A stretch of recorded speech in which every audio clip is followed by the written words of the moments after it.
আপনি দেখুন না, আমরা সন্ধ্যেবেলা রাত্রিবেলা বেরোতে ভয় পাই, কারণ দিদির কোন দুষ্টু মিষ্টু ভাইরা আমাদের আঁচল টেনে ধরবে বা নোংরা কথা বলবে, এবং সেটা নিয়ে যদি আমরা পুলিশের কাছে যাই পুলিশও খুঁজে পাবে না দোষীকে। সুতরাং আমরা একটু নিরাপদ নয়। মেয়েরা কলেজে যাচ্ছে সেটা সুরক্ষিত না, মেয়েরা স্কুল যাচ্ছে সেটা সুরক্ষিত না, তাহলে সুরক্ষিত কোন জায়গাটা আমরা পাবো? আমরা তো ভরসাই পাচ্ছি না তাকে। এই রাজ্যে বসবাস করেও মহিলা মুখ্যমন্ত্রী হওয়া সত্ত্বেও মহিলারা সুরক্ষিত নয়, এই ব্যাপারটা ভাবতেই কীরকম লাগছে, নিজেদেরই অবাক লাগে। আর পরিবর্তন হবে। এই 26-এ তৃণমূলের বিসর্জন হচ্ছে, এটা বুঝে গেছেন মমতা ব্যানার্জি, তাই ভয় পাচ্ছেন এখন। অতএব পরিবর্তন অবশ্যই দরকার। মহিলা মুখ্যমন্ত্রী থাকাকালীনই আমরা এটা শুনতে পেয়েছি যে রাত্রির 8টার পর মেয়েদের বেরোবার কোনো প্রয়োজন নেই। মহিলা মুখ্যমন্ত্রী থাকাকালীনই আমরা দেখতে পেয়েছি আর.জি. করের বোনটি নিজের জায়গায় কাজ করতে গিয়ে সুরক্ষিত ছিল না, এবং সে কেন সুরক্ষিত ছিল না এটা যখন পশ্চিমবঙ্গের মানুষ বুঝে গেছে, তখন সেই প্রমাণ লোপাট করার চেষ্টা কারা কিভাবে করেছে সারা পশ্চিমবঙ্গের মহিলারা বুঝে গেছে।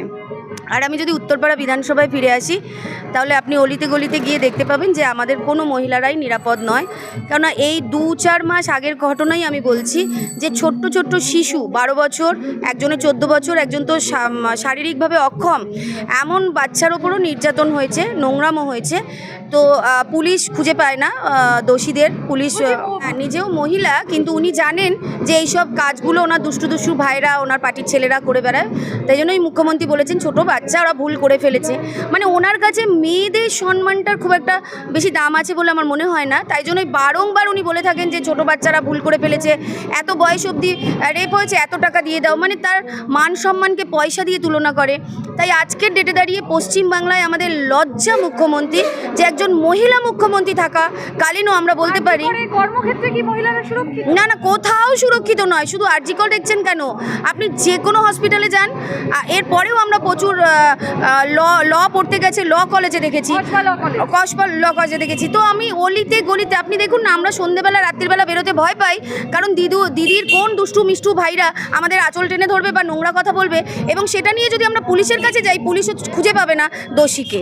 সুতরাং আমরা একটু নিরাপদ নয়। মমতা ব্যানার্জি যদি বলে দেয় যে ও আমার ভাইরা করেছে, তোদের খুঁজতে হবে না, যা হচ্ছে হতে দে, তো পুলিশরা কি করবে? পুলিশের ওপরও চাপ আছে, কিচ্ছু করার নেই। বলছি উনি হচ্ছেন এমন একটা মানুষ যে জানেন যে ওনার ছেলেরাই তো করছে এগুলো। উনি ধামাচাপা দেওয়ার জন্য অনেক কিছু করেন, রেট বেঁধে দিচ্ছেন, মেয়েদের সম্মানটাকে উনি টাকা দিয়ে কিনতে চাইছেন।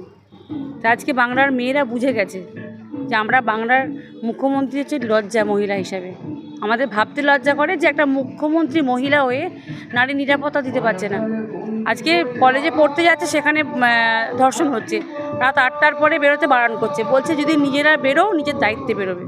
তাহলে পুলিশ মন্ত্রী তো উনি নিজেই নিরাপত্তা দিতে ব্যর্থ হচ্ছেন কেন? এই প্রশ্ন বাংলার মেয়েরা করতে চাইছে। আপনারা কি পরিবর্তন চাইছেন? একদম পরিবর্তন চাইছি আমরা, আর পরিবর্তন হবে। এই 26-এ তৃণমূলের বিসর্জন হচ্ছে, এটা বুঝে গেছেন মমতা ব্যানার্জি, তাই ভয় পাচ্ছেন এখন। যখন প্রথম মুখ্যমন্ত্রী হন, তখন আমরা ভেবেছিলাম যে মহিলাদের উনি অন্তত সুরক্ষিত দেবে, কিন্তু সেটা হয়নি, উল্টোটা হয়ে গেছে। তার ফলে কি হচ্ছে, নারী নির্যাতন বেশি বেড়ে যাচ্ছে, ছোট ছোট বাচ্চারা নিগৃহ হয়ে হচ্ছে। আর আমরা তো আমরা কি বলবো, ওনাকে কিছু বলার নেই। দুঃখের বিষয়, মহিলারা সুরক্ষিত নন পশ্চিমবাংলায়, এইটা আমাদের বড় দুঃখের ব্যাপার। এই জন্য আমরা চাইছি যে উনি এইবার যেন চেঞ্জ হোক, এবার উনি যান, ওনাকে ছুটি দেওয়া উচিত না। মেয়েরা কলেজে যাচ্ছে সেটা সুরক্ষিত না, মেয়েরা স্কুল যাচ্ছে সেটা সুরক্ষিত না, তাহলে সুরক্ষিত কোন জায়গাটা আমরা পাবো? আমরা তো ভরসাই পাচ্ছি না তাকে, আমরা কিছুতেই ভরসা করতে পারছি না। সুরক্ষিত না মহিলারা কেউ সুরক্ষিত। আমাদের নিজের জায়গায় আমরা সুরক্ষিত না, আমরা যে জায়গায় আমরা রয়েছি সেখানেও সুরক্ষিত না। রাত্রিবেলা 10টা বাজবে, 11টা বাজবে, রাস্তা দিয়ে আসবো, কি করে বাড়ি ফিরবো, সেইটাই আমাদের আতঙ্কর মধ্যে বাস করতে হচ্ছে। পুরো আতঙ্কর মধ্যে আমরা বাস করছি। তাহলে কি করে আমরা ওনাকে ভরসা করি বলে? এতদিন আমরা দেখলাম একটা মহিলাকে, আর আমাদের দেখার কিছু নেই। এইবার আমরা চাইছি উনি যেন চেঞ্জ হোক। বর্তমানে পশ্চিমবাংলার যা অবস্থা, প্রথম দিকে যখন তৃণমূল কংগ্রেস ক্ষমতায় আসে, তখন কিন্তু প্রত্যেক জনগণ পশ্চিমবাংলাবাসী ভেবেছিলেন যে আমরা এতদিনে একটা হয়তো সুরক্ষার জায়গা পেলাম, কিন্তু ধীরে ধীরে সেই সুরক্ষার জায়গার আশ্বাস থেকে আমরা বঞ্চিত হচ্ছি। এবং বর্তমানে যে পরিস্থিতি চলছে, খুব খারাপ, খুব বাজে পরিস্থিতি, এবং শুধু মেয়েরা যে সুরক্ষিত নয় সেটা তো একটা কথা, মেয়েরা বাড়ি থেকে বাইরে বেরোতে রাত্রির 8টার পর উনি যেখানে বলে দিচ্ছেন যে রাত্রির 8টার পর মেয়েদের বাইরে বেরোনো উচিত নয়, সেখানে তো সব মেয়েরা তো রাত্রির 8টার মধ্যে বাড়ি ফিরতে পারে না। বেশিরভাগ মহিলারাই কর্মক্ষেত্রে যান, শিক্ষাক্ষেত্রে যান। আমি নিজেও ধরুন বাইরে বেরোই কোনো না কোনো কাজে, প্রত্যেকেই বেরোতে হয় প্রত্যেক মহিলাকে। তো সেক্ষেত্রে মহিলারা কোনো বিষয়েই একেবারেই সুরক্ষিত নন এবং সেই জন্যেই আমাদের সবারই দরকার একটা পরিবর্তন। কিন্তু সেই জায়গায় দাঁড়িয়ে এটা তো দেখুন, এটা যিনি বলছেন একজনই, যিনি পুরুষ মন্ত্রী, যিনি মুখ্যমন্ত্রী, এটা তার ব্যর্থতা। কেননা আমরা এই রাজ্যে বসবাস করেও মহিলা মুখ্যমন্ত্রী হওয়া সত্ত্বেও মহিলারা সুরক্ষিত নয়, এই ব্যাপারটা ভাবতেই কীরকম লাগছে, নিজেদেরই অবাক লাগে। লক্ষ্মী ভান্ডার দিয়ে কি সুরক্ষা পাওয়া যায়? লক্ষ্মীর ভাণ্ডার দিয়ে তো সুরক্ষা হয় না। লক্ষ্মীর ভাণ্ডারে হয়তো সামান্য 1,500 টাকায় আপনার কিছু হয়তো সব একটা খরচা বা একটা সমস্যা হয়তো মিটবে, কিন্তু এই নিয়ে তো আপনি সারা জীবন চালাতে পারবেন। যেটা সবচেয়ে বড় কথা, কর্মসংস্থান নেই পশ্চিমবাংলায়। পশ্চিমবাংলার আজকে আমাদের আগামী ভবিষ্যতের জন্যে, আগামী প্রজন্মদের জন্যে পরিবর্তন প্রচণ্ডভাবে দরকার। মুখ্যমন্ত্রী তো কথায় কথা অঙ্গনারীর কথা বলে। অঙ্গনওয়াড়ি যাই বলুন, উনি যাই করুন, কেননা আমাদের পরিবর্তন না হলে, বিজেপি সরকার বা কেন্দ্রীয় সরকারের আমাদের ভারতীয় জনতা পার্টি না এলে, কেননা এর আগেও 34 বছর পশ্চিমবাংলাবাসী দেখেছে বামেদের অত্যাচার। সেই জন্যে একদম নতুনভাবে না, ভারতীয় জনতা পার্টিকে অবশ্যই মনে হয় পশ্চিমবঙ্গবাসীর একবার সুযোগ দেওয়া দরকার। এই জিনিসগুলো থেকে আমরাও তো অভিজ্ঞতার মধ্যে দিয়ে চলছি, অতএব পরিবর্তন অবশ্যই দরকার। কখনোই আমরা সুরক্ষিত ছিলাম না।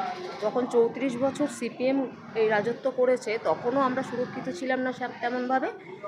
এবার নতুন এনাদেরকে যখন দিলাম 15 বছর, তাতেও দেখলাম সুরক্ষিত নয়।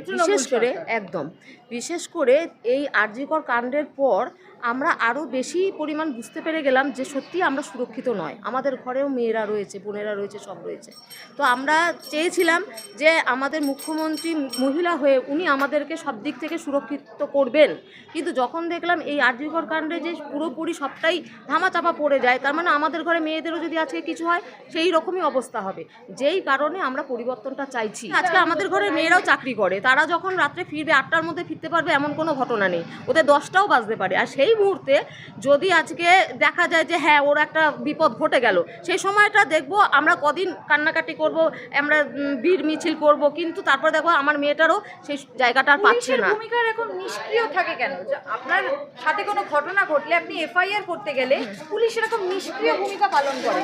এটা একান্ত আমি বুঝতে পারি না এখনও, কিন্তু আমার যেটা নিজের ধারণা যে আজকে হয়তো কোনো চাপ সৃষ্টি করা হয় তাদের ওপর, নাকি এরকম কোনো ঘটনার থেকে ওরা নিষ্ক্রিয় হয়ে যায়, নাকি এরকম একটা ধারণা আমার নিজের ব্যক্তিগত চিন্তাভাবনায়। কিন্তু এছাড়া আমরা চাইবো যে তারা সক্রিয় হোক, এবং সক্রিয় হয়ে যদি আমাদেরকে পরিবর্তন আসে তারপর যদি সক্রিয় হয় তাহলে সেটাতে আমরা আরও অনেক বেশি ভালো থাকবো। কেননা মেয়েরা সবসময় অসুরক্ষিতই। হ্যাঁ, এই সমস্ত দিয়ে, এই প্রলোভন দেখিয়ে মেয়েদেরকে কখনো দমানো যাবে না।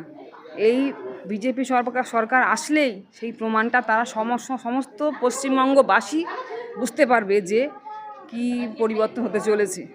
34 বছর বামকে দেওয়া হয়েছে, হ্যাঁ 15 বছর তৃণমূলও নিয়েছে, 5 বছর ওরা দিয়ে দেখুক যে বিজেপি সরকার কি করতে পারে, কি পরিবর্তন করতে পারে।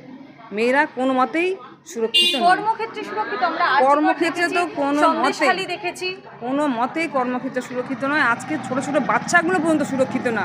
ক্লাস 1-2 এর বাচ্চাগুলো পড়ছে, তারাও সুরক্ষিত, তাদেরকেও নিয়ে এরকম করছে। ছোট কোলের বাচ্চা, সেই বাচ্চাগুলোকে নানানভাবে নির্যাতন করা হচ্ছে, তুলে নিয়ে যাওয়া হচ্ছে। এগুলো আমরা কোনোভাবেই পুলিশের কাছে গেলে পুলিশের ভূমিকা এরকম নিষ্ক্রিয় থাকে কেন? মানে পুলিশ মন্ত্রীও তো মমতা বন্দ্যোপাধ্যায়, পুলিশ মন্ত্রী মমতা বন্দ্যোপাধ্যায় বলে এদেরকে চাপ সৃষ্টি করে এদেরকে দিয়ে করানো হচ্ছে। ওরা কোনোভাবেই কোনো সম্পূর্ণ কাজ ওরা করতে পারছে না। যে কোনো পরিস্থিতিতে ওরা চাপ সৃষ্টি হচ্ছে, ওদের মধ্যে চাপ সৃষ্টি করা হচ্ছে, সেই জন্য ওরা সঠিকভাবে সেই কাজগুলো করতে পারছে না।